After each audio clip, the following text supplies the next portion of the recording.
In 1941, the German army invaded the territory of the Soviet Union and began to move towards Moscow, planning to capture the Soviet capital to win a quick victory.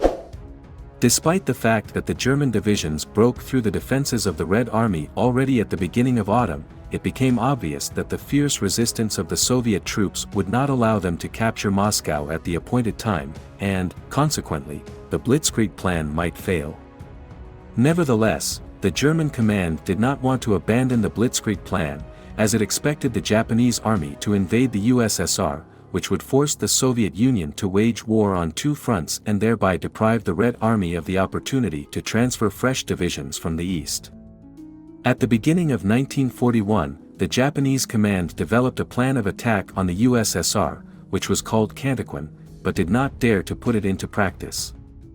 To understand why Japan never invaded the territory of the USSR, you need to go back a few years, namely to 1938. By this time, the Empire of Japan managed to occupy Manchuria by creating on its territory the puppet state of Manchukuo, the formal ruler of which was the last emperor from the Qing dynasty, Huai.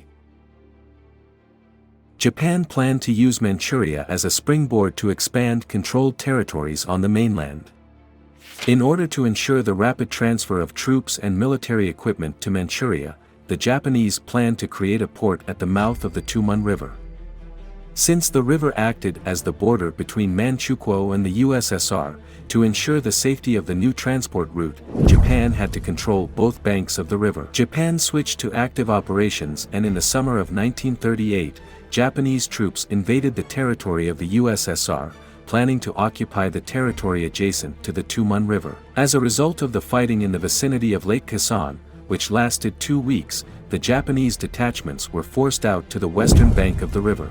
Having failed, the Japanese command abandoned plans to build a port and focused on establishing control over the territory of the Republic of China. By 1939, the Empire of Japan managed to form another puppet state of Mengjiang, as well as establish control over the eastern part of the Republic of China. After gaining control over vast territories, the Japanese army was faced with the problem of the rapid transfer of troops and military equipment, to solve which it was necessary to build a railway that was supposed to link the territories occupied by Japan on the mainland. Even at the design stage of the railway, it became obvious that it would pass close to the border with the Mongolian People's Republic, and, therefore, its use for the transfer of troops could be unsafe. Planning to quickly solve this problem, Japan demanded that Mongolia recognize the Khalkhin Gol River as a border with Manchukuo. In turn, the Mongolian authorities believed that the border runs 25 kilometers east of the river and was not going to cede their territory. The decisiveness of the government of Mongolia was largely due to the fact that back in 1936 the Mongolian People's Republic signed an agreement on mutual assistance with the USSR, and the 57th Special Corps of the Red Army was located on its territory. It was obvious that the Red Army would come to the aid of Mongolia in the event of an invasion by Japanese troops, but the Japanese command, after establishing control over a significant part of China, was very self-confident. Already on January 17, 1939, the first skirmishes began on the border in the area of the Khalkhin Gol River.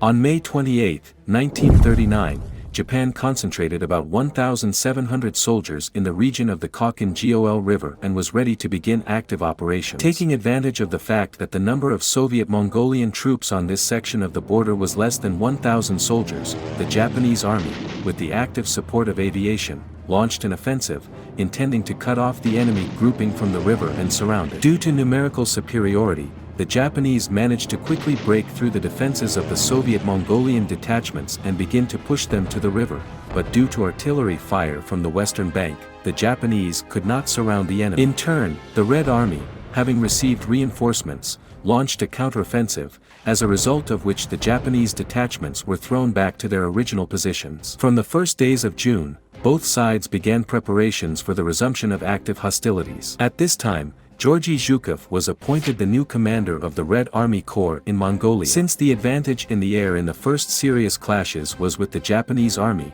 the command of the Red Army transferred additional aircraft and experienced pilots to the combat area. Starting from June 20th, fierce air battles unfolded in the sky over Khalkhin Gol. Thanks to the arrival of experienced pilots, the Red Army gradually gained air supremacy.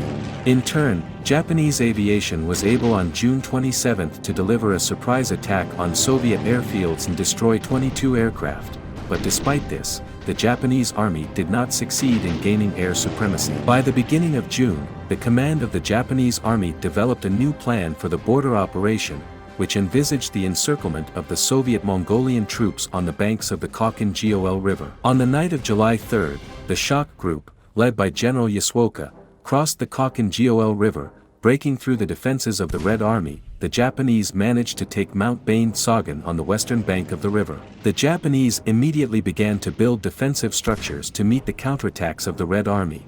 According to the plan, the Japanese strike group was to repulse the attacks of the Red Army, and then, after waiting for the right moment, to strike at the rear of the Soviet troops on the eastern bank of the river. Also on July 3, the main grouping of the Japanese army went on the offensive against the positions of the Soviet troops. Thanks to the effect of surprise, the Japanese managed to break through the enemy defenses and begin to push him to the banks of the river.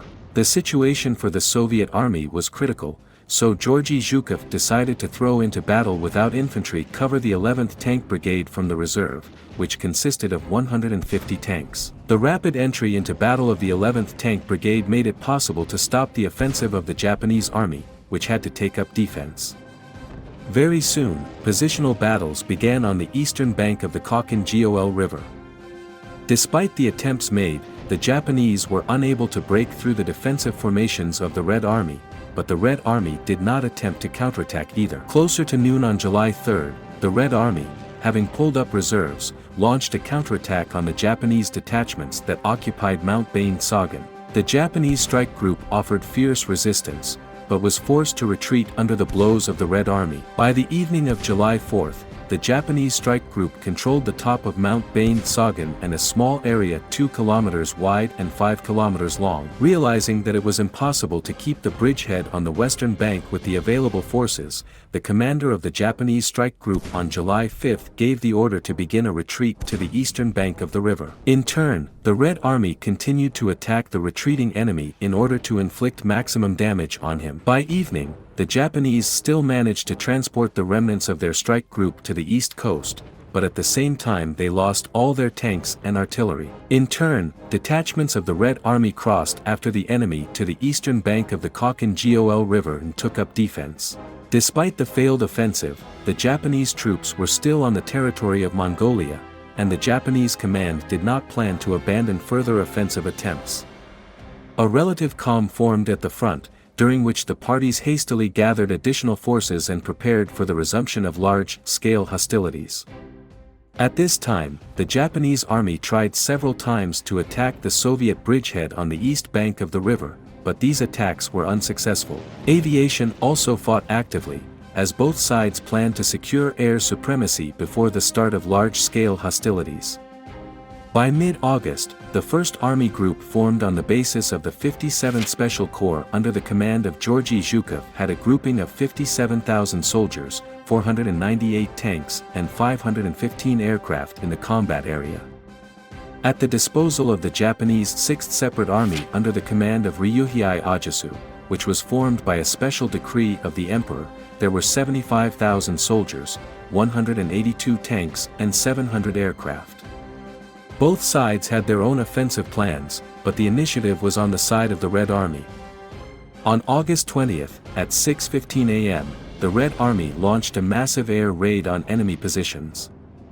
Simultaneously with the air raid, Soviet artillery began massive artillery preparation. At 9 o'clock in the morning, the Red Army launched an offensive, which turned out to be unexpected for the Japanese command, because of which the Japanese were unable to determine the direction of the main attack. That is why the flanks of the Japanese army did not receive the necessary support. If the Japanese army defended quite successfully on the central sector of the front, then on the flanks it had to retreat under the onslaught of Soviet troops. By the morning of August 21, the Japanese command managed to restore order on the flanks and slow down the movement of the Red Army. In order to deprive the enemy of air support, on August 21, Japanese aviation launched a massive raid on the airfields of the Red Army, which was repelled by Soviet fighters. Despite the stubborn resistance of the enemy, the Red Army continued its successful offensive on the flanks. Already on August 26, the tank brigades of the Red Army advancing on the flanks met in the area of the city of Namenhen, thereby completing the encirclement of the enemy. By squeezing the ring of the Red Army, it was possible to split the enemy grouping into 3 parts. Despite fierce resistance, on August 28, the Japanese grouping was completely destroyed, but some units of the 6th Army still managed to break out of the encirclement. Already on the morning of August 31, the entire territory of the Mongolian People's Republic was liberated from Japanese troops. Fearing the advance of the Red Army into the depths of Manchuria, the Japanese government, through its ambassador in Moscow, turned to the Soviet government with a request to stop hostilities, and on September 15, a corresponding agreement was signed. It was the defeat in the battle at Khalkhin Gol that forced the Japanese military command not to rush into the war against the USSR on the side of Germany. By the end of 1941, when it became obvious that the Barbarossa plan had failed, the Japanese government decided to completely abandon plans to attack the USSR and concentrate all its efforts on the struggle for control over the Asia-Pacific region. If you like this video, be sure to subscribe to my channel and click on the bell so as not to miss new videos.